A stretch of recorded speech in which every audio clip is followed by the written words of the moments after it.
Johnny Tremain, Chapter 12, Part 3. Only one question do I ask of you to consider as you read this part. What news does Dr. Warren have for Johnny? This is Part 3.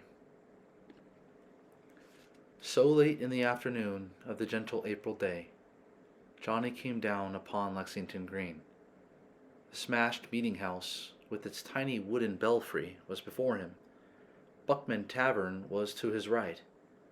The green itself was laced over with the shadows of new leaves. It was here the men had stood.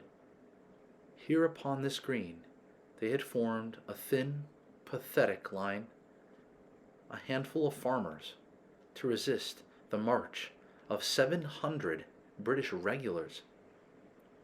Here they had died. Oh, it was so hopeless and so brave, you might laugh, and you might cry.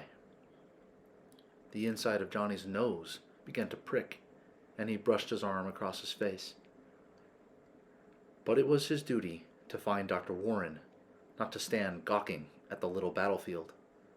Thus far, he had had no luck at all in locating the doctor, but at last his luck turned. He recognized his chase and that rabbit-ear little pacing mare of the doctor's hitched before the Harrington house. The doctor was standing on the steps, and about him were a group of women, all crying. Johnny knew why. Jonathan Harrington, wounded in the skirmish, had been able to drag himself thus far to his townhouse, to his own house, and die upon that threshold. Dr. Warren was leaving them now. He had on no hat, but a bandage about his thick fair hair. The bullet had grazed his scalp. Johnny went up to him and handed him the lists he had had time to write down during the night at Charlestown. The doctor read it, nodded, and put it in his pocket. He was too tired to say much, but there was one question Johnny had to ask.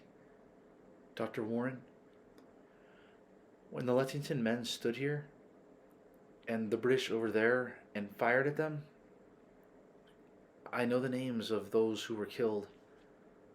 But when the British came back from Concord and the fight went all the way to Charlestown and the Lexington men went after them, I don't know who was killed then. You are hunting for Rab? Yes, I've got to find him. Nobody seems able to tell me. I'll tell you, Johnny. Tired as he was and surfeited with the sight of blood and suffering, he broke the news as best he could. Rab stood here, just about where we are standing now. He did not go when Major Pitcairn told them to disperse. He kept on standing with the other men, his musket in his hands. Johnny could see him, clear as in the flesh. Rab standing unafraid in the cool gray of the earliest dawn, the musket in his hands, the look in his eyes, that fierce, sudden look. But after that, did Rab follow the British to Charlestown? No. He was wounded in that first volley. He got it pretty bad. You mean very bad, don't you? Yes, very. I see.